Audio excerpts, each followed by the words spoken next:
Assalamu alaikum warahmatullahi wabarakatuh. I'm going to present to you how we used to celebrate our Eid during our childhood. It was very nice. How do we start our Eid? End of Ramadan, always we put hennas on our feet, in our feet. We put henna in our hands. And who is doing that job? The babies, grandmothers, they used to do that job. They will put henna for us.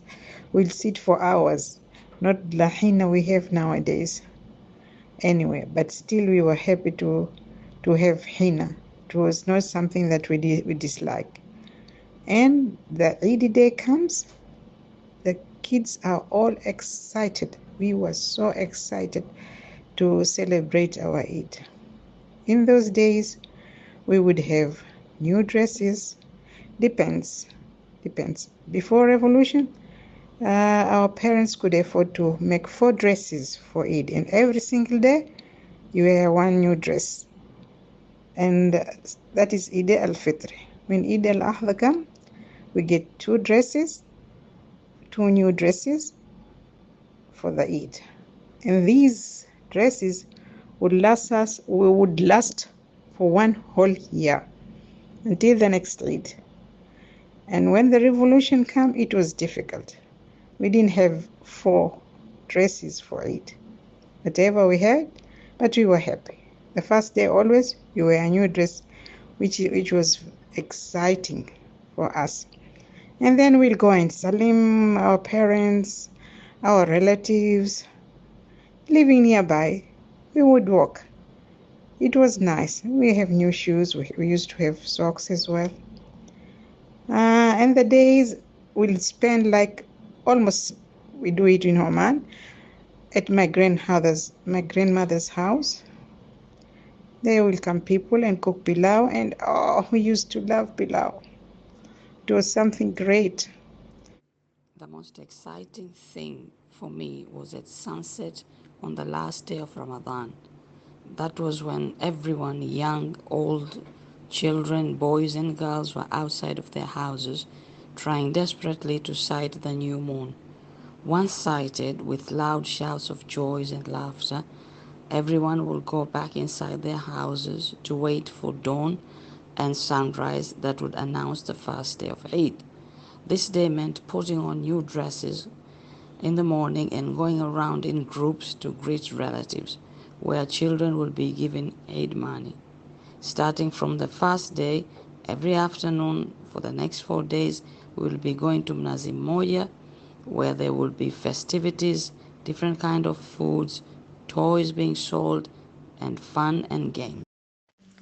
The most exciting thing for me as a child was sighting of the moon, wearing my new dress, going to wish relatives, getting Eid money, and going to Mnazi Moja where all activities were held. Well, how did we celebrate Eid in Zanzibar before 1964? I would like to tell you all about children. I remember as a child, the evening before, we knew that tomorrow is going to be Eid. So we were all very excited. We had our dresses, beautiful dresses, 4 dresses for 4 days, shoes, socks, underwear, jewelry. Oh, it was so exciting. And so we went to bed knowing tomorrow is Eid. And then our mummies, they put henna at night on us. And we didn't know. And as children, we slept so deep, we were not even aware. So in the morning when you wake up and your mum opens your feet and your hands because they were wrapped with a cloth, you you are so surprised. It was so beautiful. Your hands and your feet are all nice and brown with henna.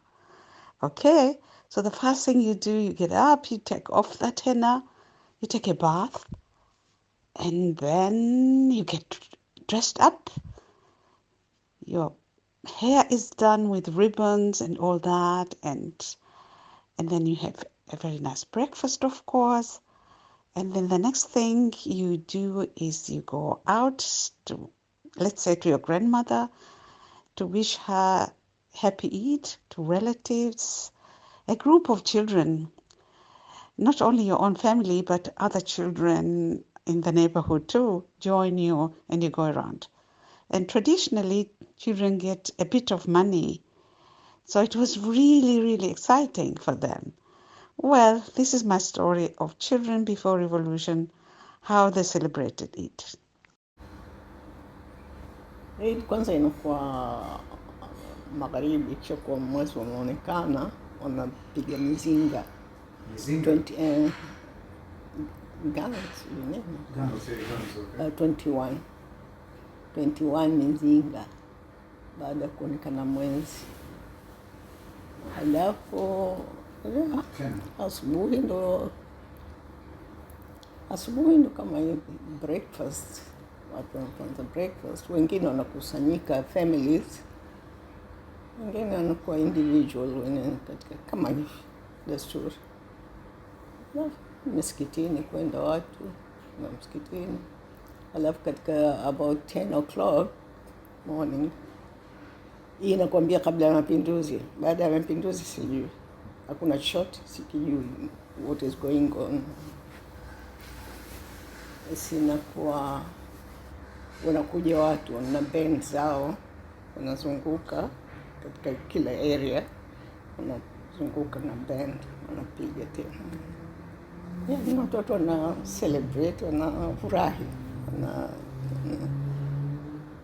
Halafu lunch ndio kama desturi, watu ikiwa family wanakusanyika wenyewe wanakula lunch zao. Jioni 4 o'clock inakuwa kwa mnazi mmoja, pahala panaitwa mnazi mmoja. Ilikuwa upepo ulikuja, sijui mwaka gani, sijui. Ikawa minazi yote na miti yote imeanguka, ukabakia mnazi mmoja. Ndio ukawa basi celebration zote zinafanywa kule. Ikiwa Eid celebrations, kila namna michezo na kila namna biashara, watu wanauza nini na toys, kila kitu, chakula, toys wanauza, vibanda kubwa. It's not something small, big area. Kama market hivi. Market. Wakenda watoto 4 days, 3 or 4 days, sahau, wana celebrate kule. That is it. So siku inakuja ile band, do people go behind the band and they celebrate with them, or it's just they pass through the houses? Yeah, they pass every area, go to the houses.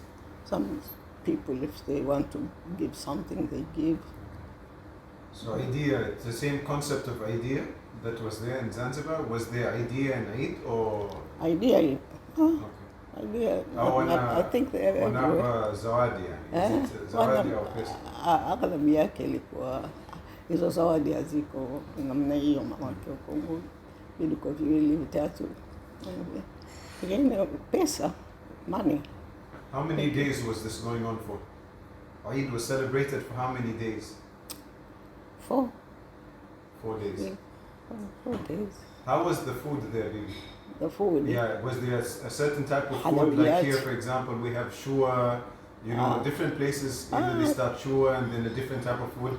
Was there a regular food that was cooked during Eid, or was it? Mambo ya shua Zanzibar sikumbuki. Kitu chingine au Labda mabara, mambo ya Kiomani ya nini, aghlabu yake mainland, wa Omani walioko mainland. Lakini Zanzibar, what were sikumbuki mie, labda mashamba, manake Omani most of them wanaishi katika mashamba, katika farms. Anauliza Zanzibar kitu gani kilikuwa chakula? Pilau, biriani, na for breakfast mandazi, kati ya mayai, And were you having halwa there as well? Yeah. Mahrouqi. The only shop, no, you are me. The only shop, Kiske, you're Mahrouq. Okay, so the Omanin was making halwa since those days, mashallah. Halwa, very nice halwa. Very nice. Eid, Ramadan. Ramadan, people from Mombasa, Dar es Salaam, Tanganyika. It was called Tanganyika, Syria, Tanzania, Tanganyika, mainland. Oh, they like to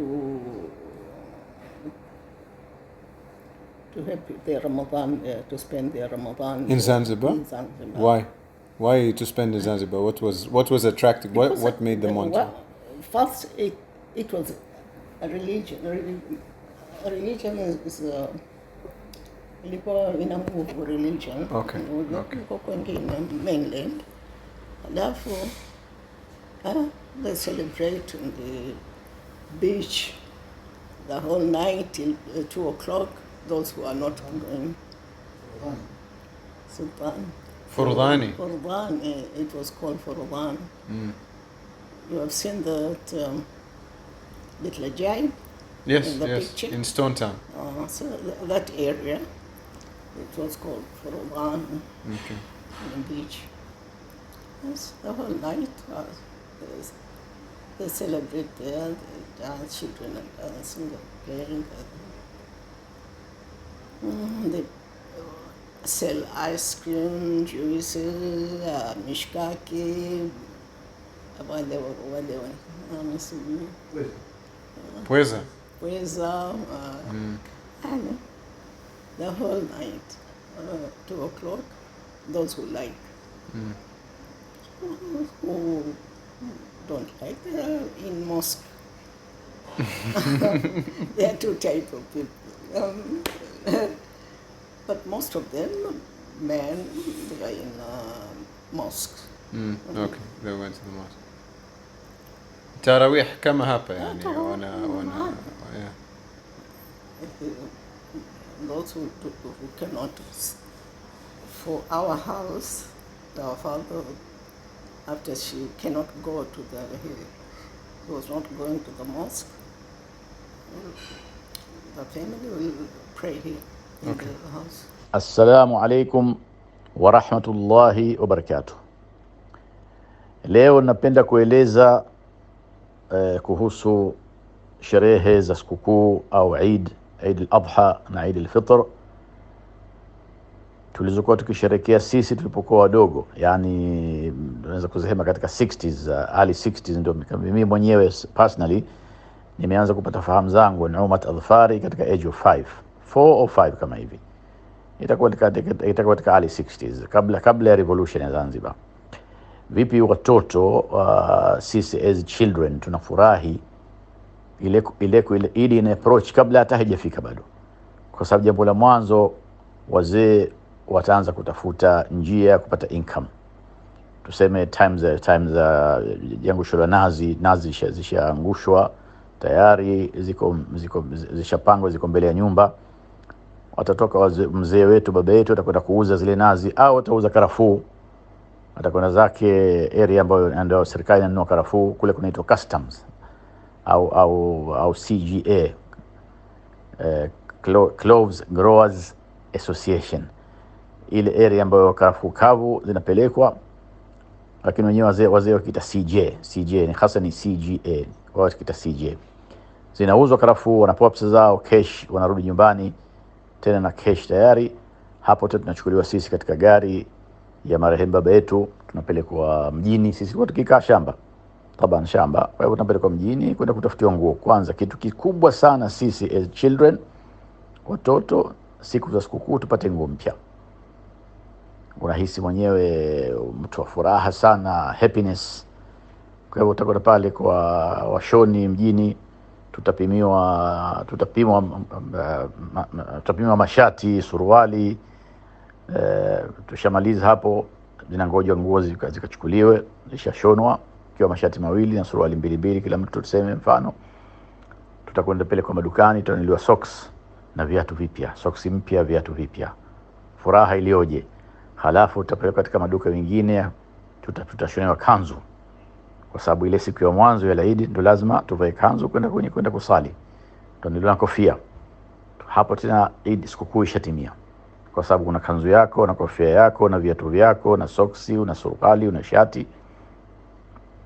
Awal yom Eid ikiwa ni Eid al-Fitr au Eid al-Adha, jambo la mwanzo kabisa, awal shay sabah au usiku wa kuamkia Eid, ikiwa Eid al-Fitr, watu wataanza kutengeneza bokoboko. Kutachinjwa, litatengenezwa bokoboko, litapikwa mpaka alfajiri ishakuwa tayari. Kwa ninavyokumbuka mimi katika nyumba yetu ikiitwa Mkadini, wanakuja watu asubuhi kuja kumwamkia baba yetu, litatolewa bokoboko, watakula hapo. Wakishakula upesi baba yetu atatuingia sisi katika gari, tunakwenda zetu mtaa unaitwa Mahonda, kutoka Mkadini mpaka Mahonda. Mahonda ndio kwa kaka yake mkubwa akiitwa Mzee Rashid bin Abdullah al-Bahri, pale ndo anasalisha yeye salat al-Eid. Na sisi tushavaa kanzu zetu na kofia zetu na viatu vyetu vipya, kila kitu kipya. Tunaingia msikitini, tunasali salat al-Eid. Baba yetu anasalisha Eid katika msikiti ule toka zamani. Halafu almarhum Sheikh Ahmed bin Said al-Bahri, Maalim Hamedi, akiitwa Maalim Hamedi, yeye anasoma khutba. Kwa hivyo baba anasalisha, Maalim Hamedi anasoma khutba ya Eid, ni kisomo kwa Kiarabu, lugha ya Arabia. Tushamaliza hapo, tunakwenda nyumbani kwa ami yetu akiitwa Hamdun bin Hamed. Hasa ni cousin yule, lakini mtu mzima sana, ni cousin wetu, lakini yeye sisi tunamuita Ammi Hamdun. Katika nyumba yake tunakunywa chai, tena tutapiga chai yetu breakfast pale nzuri, na mikate au mandazi na mchuzi, na tena pale na furaha, na tunakutana watoto wenzetu. Halafu wale wazee walikuwa pale wote wanatuita sisi, tunatupa kila moja sikukuu pesa 2 au pesa 4 maximum, yani na pesa 2 unaweza kununua vitu vingi at the time. Na tushamaliza kupiga breakfast yetu, tena tunakwenda zetu, tunaingia katika gari, tunarudishwa nyumbani kwetu Mkadini. Tena hapo zinaanza shughuli nyingine tena za sikukuu. Wazee tena wanakwenda kutembeleana, tunakwenda kwa fulani, tunakwenda kwa fulani, na kila unapokwenda mnapewa pesa. Mnafuatana na baba, mnaamkia wazee, mnakaa pembeni kule, alafu mkitoka, njoo fulani, chukua sikukuu yako. Inaitwa sikukuu, kila mmoja anapewa sikukuu. Sikukuu ndio pesa 2 pesa 4. Zinaendelea hizo ziara mpaka dhuhuri, tunarudi nyumbani, tunataghadda. Tukishakupiga lunch yetu, tunakaa tena tunacheza. Maana sisi kwa watoto wadogo ilikuwa hatulali mchana, sio kama sasa. Tunacheza wenyewe mpaka la asiri, kuna salati al-asr. Tunakaa tunaendelea na michezo yetu mpaka maghrib, watu wanasali na sisi tunalazimishwa tusali. Halafu tunapiga dina, tunakaa kidogo, tunasalisha, halafu tena kulala. Hakuna at that time, yani tunazungumza baada ya 60s, hakuna TV, hakuna laptops, hakuna WhatsApp, hakuna chochote, hakuna any means of communication except kuna radio moja tu inaitwa radio ya Pishi, ndio wazee kwa kisikiza taarifa habari bas. Kwa hivyo hakuna kitu chochote kutuweka sisi baada ya Isha isipokuwa kulala tu. Kwa hiyo ilikuwa ndio routine. Inatokea sometimes katika hizi siku za Eid, kwa sababu Eid kule ni siku 4, first, second, third and fourth. Zile sherehe tunaweza kupata pesa wenyewe au tukafanywa collections, tukaingizwa katika gari, tukapelekwa mjini. Maana kulikuwa countryside mbali ndio tunakoishi sisi, na downtown ni mbali. Downtown ndio kwenye sherehe kubwa zaidi. Tena kuna pahala panaitwa Mnazi Mmoja, tena kuna kila aina ya sherehe na furaha za sikukuu. Huyu anauza mbatata za orojo, huyu anauza visheshe, vitu vya kuchezea, yani kila aina ya vitu pale Mnazi Mmoja imekuwa full, pamejaa. Ile inachukua ni 4 days, first day, siku ya kwanza, ya pili, 3 na 4. Kwa hivyo unachagua wewe katika hizo siku 4, siku moja tunapelekwa sisi out among the 4 days. Mpaka siku ya 4 tena tushamaliza, kila mmoja tena arudi nyumbani kwake, sikukuu imekwisha, holidays imekwisha. Hii kwa ufupi ndio ilikuwa sherehe za sikukuu wakati wa sisi wadogo, ninapokumbuka mimi katika 60s, early 60s. na kuwa tunamwomba Mwenyezi Mungu Subhanahu wa Ta'ala aziendeleze hizi sherehe zaidi za sikukuu na kufurahisha watoto. Ni jambo zuri sana, na sisi pia tuchukua kwa watu wazima tuwafurahisha watoto wetu na wajukuu zetu. Hadha, wassalamu alaikum wa rahmatullahi wa barakatuh. Zanzibar, fantastic hotel yetu sisi nzuri bila kiasi, alhamdulillah. Tunashukuru nyie hamjapata sikukuu kama tulivyopata sisi wazee wenu. Mwanzo naamka asubuhi, ushapikwa mandazi, ushapikwa mchuzi, tunakunywa mandazi na mchuzi nyumbani na chai. Ushatoka tena tunafanya grupu nguo yako mpya, ambao nguo mpya sisi tunaona tunu kufanyiwa nguo mpya. Si kama watoto wetu leo, wajukuu zetu kila kata na nguo mpya. Sisi alhamdulillah mwaka ndio tunashona nguo 2, 3, 4 maximum, na suruali zako na viatu vyako na soksi zako mwenye ushaweka toka usiku unakaa. Asubuhi tena saa 8:30 naanza kutoka, naanza kushavaa nguo zenu, mshautia nini, mnatoka mpaka zenu kuamkia. Bibi yangu anakuambia nenda nyumba hii na nyumba hii na nyumba hii. Haya, tutatoka tunakwenda nyumba hii na nyumba hii na nyumba ya mabibi ya mahalo na shangazi, yote tunakwenda tunaamkia, tunapewa pesa. Tunafurahi kama nini ile pesa. Tunafurahi tunapewa pesa 4, pesa 6, yani kama sijui nusu riale hapa, kwa hivyo equivalent nusu riale ya Omani wanake ni kama hivyo. Tunafurahi, unajipatia pesa nzuri. Alafu tena ikiwa unakwenda nyumba nyingine hujapewa pesa, unapewa kisheti upendi. Alafu tukikutana njiani, nyumba hii upewe kipesa, napewa kisheti upendi tena. Lakini unakwenda kuamkia kwa sababu umeambiwa ndio kuamkia. Alafu tena ndarejea nyumbani mchana saa 11 o'clock, 11:30 tushafika nyumbani, au 12 tushafika nyumbani. Tushafika mwenyewe marembe kwa mnadhani pale pesa. Anapika pilau, watoto wake wote wanakuja na wajukuu zake wote wanakuja, napika sufuria kubwa la pilau. Anapika watu wanaona, na mbuzi anachinjwa pale nini. Pilau kubwa napika. Tunakula sisi watoto wote, wajukuu na nini, watoto wote. Wajukuu sisi kwa bibi mnadhani bibi. Mama bibi yangu alikuwa akifanya hapo nyumbani kwake mzee kubwa. Alafu tunakula, tunakwisha, hamna kulala. Kisha kula nini, mara kidogo na vanguo tuanze Mnazi Mmoja. Pahala big ground inaitwa Mnazi Mmoja. Tunafika pale tena sisi tena tunamwagilia honi turejee. Hatuwezi kuchelewa sana. Kwa hivyo tunakwenda mapema na pesa zetu wenyewe, lakini pesa usichukue zote. Unachukua shilingi 2.5, yani kama riali 2.5. Kama umepata riali 10, unachukua riali 2.5 au riali 2, unachukua huko. Kesho unaweza kuweka tena. Unachukua huko Mnazi Mmoja. Mwenyewe umevalia vizuri, kanzu yako nzuri na viatu na soksi, unakwenda ndani njiani, watoto grupu, tunakwenda zetu Mnazi Mmoja.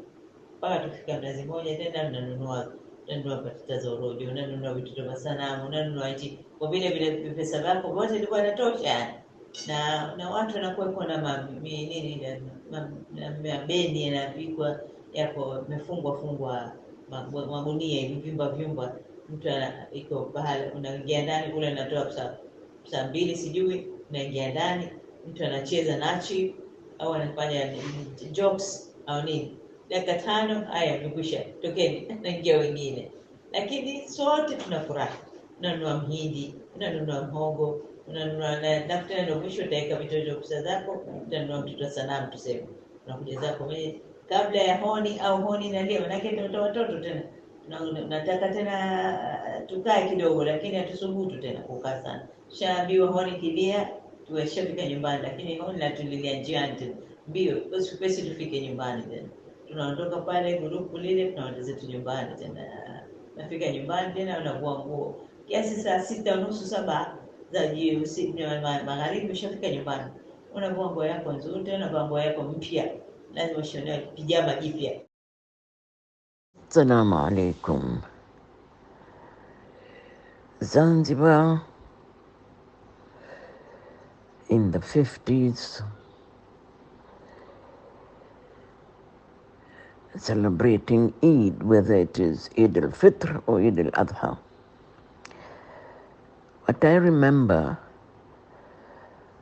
that the last day of Ramadan, or the day before Eid al-Adha, there will be a lot of activities going on in the house. Basically, they will be slaughtering goats, and then in the night, the cooks will be making boko boko, because after Eid prayers, everybody will be eating boko boko and mandazi. This was the beginning of, or shall I say, the first day of Eid. But long before that, about 2-3 days before that, all the girls will be having their hands and feet will be decorated with henna, depending on how young or how old you are. I remember once my little sister, she had, the henna was put all over her hand, and she was crying, "Why you are putting Mabiambuzi on my hand?" This sort of thing. You cannot forget, because we had all our hands decorated nicely with design, while her hand was just pasted there. She did not like it. Going to the tailors to a measurement for our new dresses, and then going and collecting them, and the preparation starts a long, long time before Eid.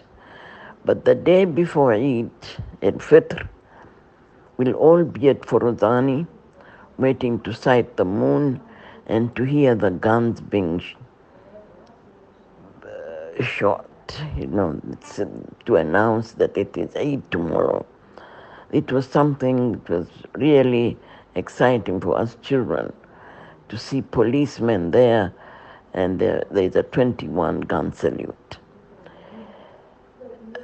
For Eid al-Adha, also there used to be guns, but it was early morning, not because there's no moon sighting. Then the day of Eid, after we've eaten our boko boko and messed the whole place up, we'll have a shower from head to toe, and then we'll be dressed in one of our new clothes, new shoes, everything is brand new, and we'll be given little homemade bags, which I don't think the children now would even want to look at it. But to us it was something very exciting, because when we go around, our parents and our relatives and our friends of our families, we are giving small amount of money. If I remember correctly, it was about 5 cents. But to us it was too much. We'll go home, and all we do when we reach home is to sit with these little bags, remove our money, and we will count and recount a million times. And believe me, by the end of the day, we don't know how much it was. Because in our days, money was not something that, I wouldn't say something we didn't care for, but we never play with. I mean, our toys and all that, usually the girls make their own dollies. They go to the tailors and they take the pieces of cloth and they come home, and the elders teach the others how to stitch, and that's how we have this is our toys.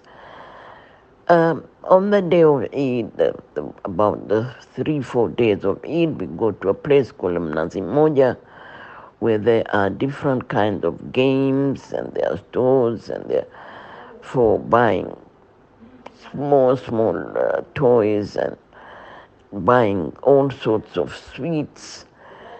And by the time we get home, our dresses are all spoiled, full of different kind of sweets, but mishikaki, goodness knows whatever we can afford to buy, we buy, and we spoil our clothes. We are never get told off, because our parents expect us to be dirty when we go home. And they're just taken and they're washed. Believe me, by the end of the day, we don't even want to have dinner. We just get into bed and we sleep, waiting for the next day for the rest of the week of entertainment, of going to Mnazi Mmoja and having money to spend and fool around with. This is it.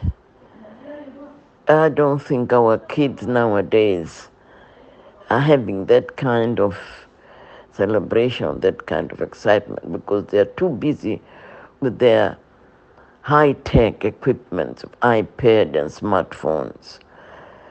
You don't know what you people have missed. Thank you very much.